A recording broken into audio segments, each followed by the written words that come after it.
Madame, Monsieur, bonjour. Il a longtemps fait carrière dans la finance internationale. Eh bien, pendant 30 ans, il a été analyste financier à Paris et à Londres notamment. Alain Thibauzeau, puisque c'est de lui qu'il s'agit, a été nommé en décembre 2020 chef économiste à la BOAD, la Banque ouest-africaine de développement. Alain Thibauzeau est donc l'invité de l'économie. Alain Thibauzeau, bonjour. Bonjour. Comment vous allez? Plutôt bien. Très bien. Alors, déjà, on parle d'analyste financier.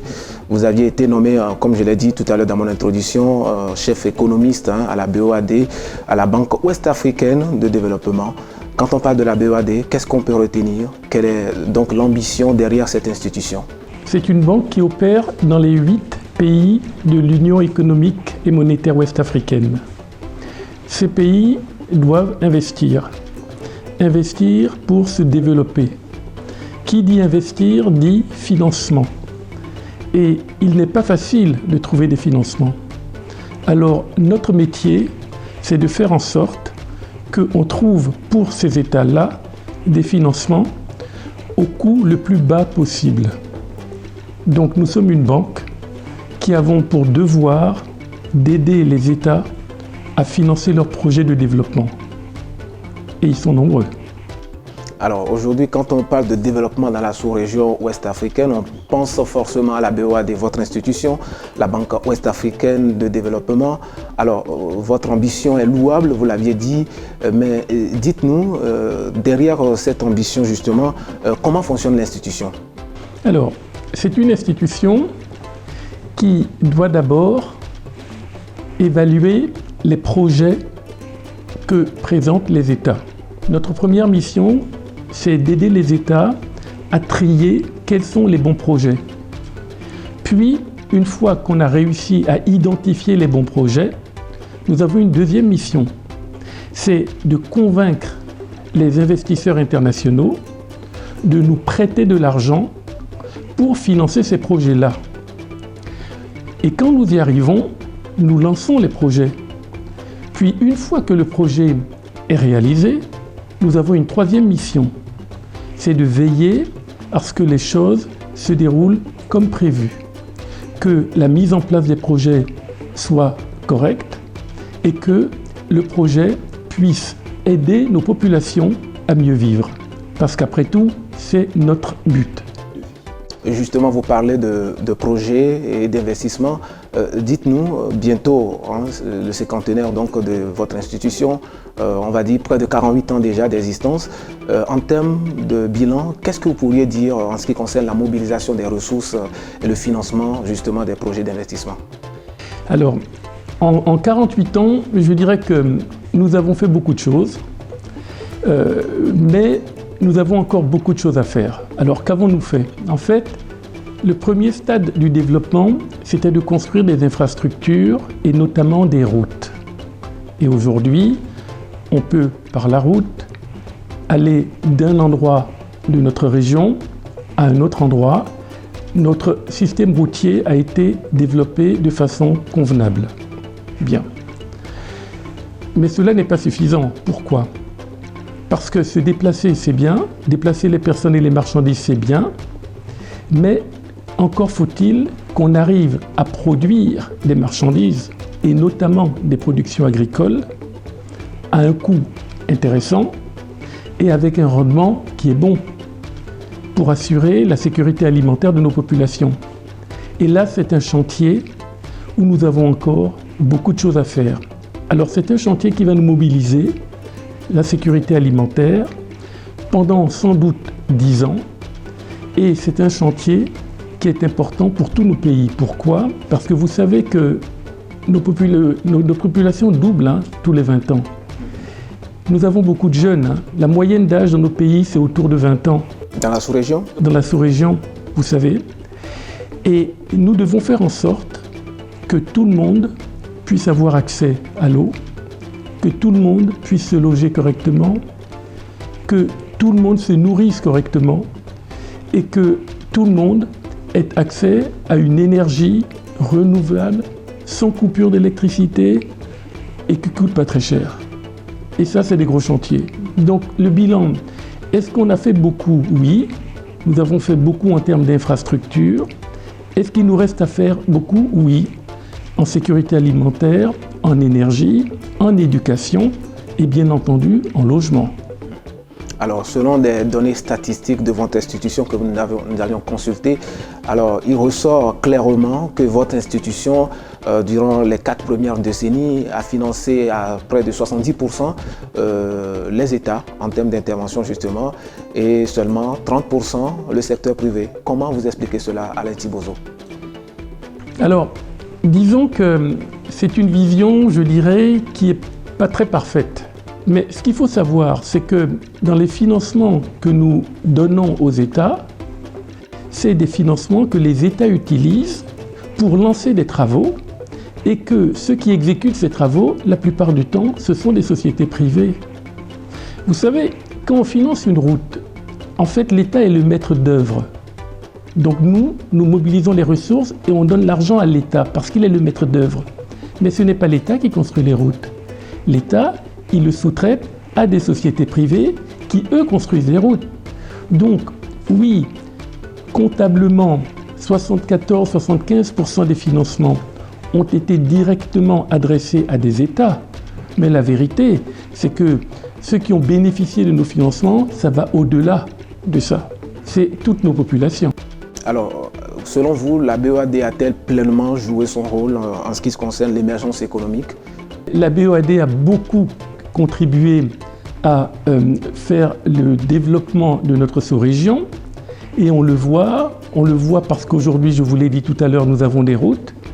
Nous avons aujourd'hui une population qui a été mieux éduquée.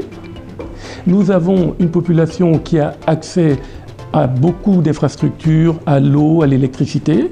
Donc oui, la BOAD a rempli son rôle et a aidé les États à se développer. Mais la BOAD considère qu'elle a encore beaucoup à faire aux côtés des États. Alors vous savez que depuis quelques mois, le monde entier a traversé une crise sanitaire. La sous-région ouest africaine n'a pas été indifférente justement par rapport à cette crise. On parle aujourd'hui de la Covid-19. Alors en termes d'engagement de votre institution justement aux côtés des États membres, durant cette pandémie, qu'est-ce que vous avez fait concrètement? D'abord, permettez-moi de dire toute la compassion de la BOAD pour ceux qui ont malheureusement été affectés par cette crise. C'est une crise grave, c'est une crise mondiale. Et nous avons bon espoir d'en sortir. Maintenant, c'est vrai que dès le début de cette crise, la BOAD s'est mobilisée. Ce qu'il faut savoir, c'est que nos États ont dû, dans la précipitation, acheter des équipements, acheter des vaccins, acheter des médicaments pour aider à soigner ceux qui étaient malades. Au même moment, vous savez que l'économie s'est arrêtée, le tourisme s'est arrêté, et donc on a eu beaucoup de partenaires économiques qui se sont retrouvés fragilisés par cette crise. Beaucoup de sociétés qui s'étaient endettées n'ont pas pu rembourser leurs banques. Donc les banques commerciales de la région se sont trouvées en difficulté. Et là, la BOAD a apporté des liquidités pour soutenir toutes les banques commerciales. La BOAD a apporté 100 milliards de francs CFA. Et grâce à cela, la crise Covid-19 est aujourd'hui relativement bien maîtrisée dans notre région et nous avons hâte d'en sortir. Visiblement, la BOAD n'a pas encore dit son dernier mot en ce qui concerne le soutien donc, de ses États membres. Non, la BOAD est un partenaire de longue date de tous les États membres et la BOAD est aux côtés des populations et la BOAD fera en sorte que la mission sera réussie. Alors justement, M. Alain Thibozo, selon nos informations, la BOAD envisage de doubler son capital. Comment vous expliquez cela et comment cette opération va être menée? Alors, donc, comme je vous l'ai dit, le métier de la BOAD, c'est de financer les projets que nous présentent les États. Les États, vous savez, se sont tous engagés à respecter des objectifs, à atteindre des objectifs de développement durable. Si vous faites la somme des objectifs que se sont assignés les États pour notre région, vous trouverez quelque chose comme 120 milliards de dollars de projets à faire d'ici 2030. C'est beaucoup d'argent. Nos États n'ont pas cet argent-là. Mais nous sommes une banque. Pour financer 6 milliards de projets, il faut que nous levions de la dette. Donc, pour lever de la dette, il faut que nous levions du capital. Donc, nous faisons les choses dans l'ordre. Nous nous préparons à lever 1,5 milliard de dollars de capital. Et une fois que nous aurons levé ce capital-là, nous allons pouvoir lever de la dette, puisque nos ratios réglementaires nous obligent à ne financer que 75% des prêts sur de la dette. Le reste doit être financé sur notre capital. Voilà pourquoi nous sommes aujourd'hui dans cette opération d'augmentation de capital. Alors justement, M. Thibodeau, vous avez fait allusion tout à l'heure à la période 2021-2025. Si on s'en tient justement à cette période, l'engagement de votre institution se fera justement à travers un cadre, un plan élaboré que vous dénommez Djoliba. De quoi s'agit-il exactement? Alors, Djoliba, c'est de concentrer tous nos efforts sur 5 secteurs. Les infrastructures, et dans les infrastructures, le numérique. Pourquoi? Parce que si nous voulons développer nos pays, il faut que des entreprises puissent s'installer dans nos pays. Et aujourd'hui, sans Internet, on ne peut pas faire grand-chose. Donc, c'est de notre devoir de développer les infrastructures numériques. Numéro 2, l'énergie. Si nous voulons développer nos pays, nous devons être capables de fournir de l'énergie à bas coût. C'est de l'énergie renouvelable, c'est du solaire. Il faut investir. Donc c'est notre deuxième priorité. Si nous voulons développer nos pays, nous voulons que toutes nos populations puissent se nourrir correctement. Donc nous devons développer notre agriculture. Notre agriculture aujourd'hui n'est pas assez mécanisée. Nous allons les aider. Donc nous allons financer l'agriculture. L'objectif, c'est la sécurité alimentaire. Et puis pour faire tout ça, il faut qu'on ait des populations, qu'on ait des jeunes qui ont une bonne formation. Et on ait des jeunes qui sont en bonne santé. Donc l'éducation et la santé, c'est notre 4e priorité. Mais la plus grande des priorités, c'est le logement. Parce que ce qui se passe dans nos régions, c'est qu'on a beaucoup de populations qui quittent les campagnes pour aller dans les villes. Et aujourd'hui, nos villes ne sont pas prêtes à accueillir tout le monde. Donc nous avons le besoin de construire des logements sociaux, pour pouvoir loger toutes ces populations qui vont arriver. Donc voilà nos engagements, 5 secteurs où nous allons concentrer nos efforts, nous allons nous spécialiser dans ces secteurs-là et nous allons être capables d'aider les États à financer tous les projets dans ces secteurs-là au coût le plus bas possible. Alors, à vous entendre, on a l'impression justement que ces 5 secteurs prioritaires ciblés par votre plan Djoliba ne concernent que justement certains domaines. Est-ce à dire que les autres domaines, les autres secteurs sont laissés pour compte, M. Alain Thibodeau? Non. Dans nos métiers, vous savez, une banque ne finance jamais toute seule les projets, jamais. À quoi cela est dû? Parce que ça s'appelle la diversification des risques. Si un projet ne va pas bien, il vaut mieux partager le risque entre plusieurs banques. Mais il y a toujours un leader. Il y en a toujours un qui prend 50-55% des financements et les autres sont minoritaires. Dans les 5 secteurs où la BOAD a une très bonne expertise, la BOAD a vocation à être majoritaire dans ces financements-là. Et puis dans les autres secteurs où nous n'avons pas la spécialité, là, bien sûr que nous allons accompagner, bien sûr que nous allons aider les États à monter des financements, mais nous ne serons sans doute pas majoritaires. Voilà, c'est tout.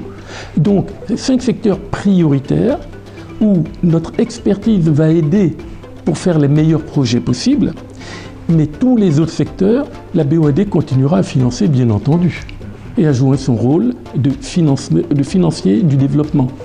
Voilà, le plan Djoliba, on en parle et on en reparlera certainement encore. Peut-être pour un téléspectateur curieux qui nous regarde en ce moment, il peut se poser la question de savoir pourquoi aviez-vous donné le nom Djoliba? Ah, Djoliba. Parce que Djoliba, voyez-vous, c'est le fleuve qui passe dans tous les pays de notre région. Notamment au Niger? Et notamment au Niger. Et vous savez que le fleuve, c'est la vie. Et ce symbole de la vie, ce symbole du futur, là, c'est ce que nous voulons mettre en exergue. Alors nous rappelons également aux téléspectateurs que ce plan couvre la période 2021-2025 pour être beaucoup plus précis. Alors dites-nous quels sont les impacts significatifs, concrets qu'aura, je vais dire, ce plan stratégique Joliba. Je vais vous donner deux exemples. Par exemple, en termes de route. En termes de route, ce plan Joliba, il a ambition d'ici 2025 de créer 12 700 kilomètres de route dans la région. C'est beaucoup. À titre de comparaison, le plan de M. Biden aux États-Unis, qui a été dévoilé il y a quelques semaines, a l'ambition de rénover 15 000 kilomètres de route. Les États-Unis, c'est 3 fois la population de notre zone. Donc vous voyez que notre effort, c'est de réduire le déficit d'infrastructures routières qu'il y a encore dans nos régions. C'est ambitieux. Je vais vous donner un deuxième exemple. Tout à l'heure, nous parlions énergie. Et vous savez que dans l'énergie, la partie aujourd'hui qui attire notre attention, c'est l'énergie renouvelable. L'énergie renouvelable dans nos régions, nous avons du soleil, donc c'est pas cher. Aujourd'hui, vous savez, quand on construit une école, l'électricité, pour nous, c'est important que l'électricité soit solaire. Pourquoi? Ça ne coûte rien et on est sûr que les enfants qui vont utiliser donc, ces écoles-là auront accès à une énergie qui est propre, une énergie qui est renouvelable. Aujourd'hui, dans notre sous-région, il y a 154 MW. Notre plan, il a l'ambition, entre 2021 et 2025, de créer 150 MW supplémentaires. Nous allons doubler. Donc vous voyez, c'est vraiment des objectifs ambitieux. Alors nous savons également que la population de notre sous-région est majoritairement jeune. Dites-nous, quelle place occuperont les jeunes et peut-être les femmes dans les interventions de votre institution? C'est un bon point en fait. D'abord, il faut savoir que les femmes dans notre région, c'est plus de 50%, hein, c'est 52% de la population. Et vous savez que dans notre région, les femmes, c'est souvent elles qui ont toutes les micro-entreprises. Vous connaissez, vous allez dans nos marchés, vous voyez bien qui animent, c'est des femmes. Et ces micro-entreprises-là ont besoin en fait de soutien et notamment de soutien financier. Et là, tout à l'heure, vous parliez des 25% au secteur privé. Et bien dans les 25% au secteur privé, qui sont en fait 25% de nos financements qui sont directement pour soutenir le secteur privé, ça inclut en fait les micro-entreprises, notamment des femmes. Vous savez, il y a une grande initiative aujourd'hui de financer les entreprises gérées par des femmes par la Banque africaine de développement. Et nous, la Banque ouest africaine de développement, nous sommes partenaires de cette initiative-là. Et pour ce qui est des jeunes, eh bien, c'est les emplois. Vous savez, nos jeunes, pourquoi c'est si important que ça de veiller à ce qu'ils aient accès à une bonne éducation? Parce que s'ils sont formés, ils vont pouvoir travailler dans les entreprises qui s'installent. Et s'ils travaillent, ils auront un emploi.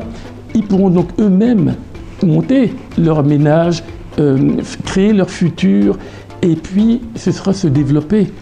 Et donc les emplois, c'est au cœur en fait de nos initiatives. Donc oui, vous avez raison, c'est un point important. Donc je vous rappelle, hein, l'éducation et la santé, c'est un des 5 piliers de notre développement. Alors pour asseoir justement toute cette stratégie, le nouveau président de votre institution, Serge Ekwe notamment, en ce qui concerne les réformes dans le fonctionnement, a opéré également un certain nombre de choses, parmi lesquelles on peut citer le projet Oasis. Alors de quoi s'agit-il concrètement? Qu'est-ce qui va se faire concrètement en ce qui concerne ce projet Oasis? Alors le président Ekwe a observé que notre nouvelle stratégie de se concentrer sur 5 secteurs mérite d'adapter notre outil à cette stratégie-là.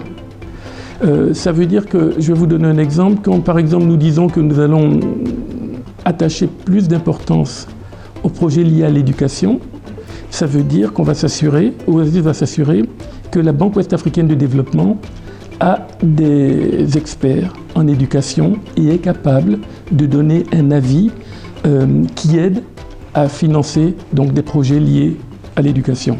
Oasis, c'est ça, c'est apporter quelques ajustements au dispositif pour être sûr que nos interventions sont faites avec les meilleures compétences possibles. Alors, En résumé, que faut-il attendre de l'intervention de la BOAD d'ici 2025? Alors, en 2025, ce qu'il faut attendre de la BOAD, c'est d'avoir fait en sorte que nos 8 États membres ont réussi à exécuter l'intégralité des objectifs de développement durable qui se sont assignés.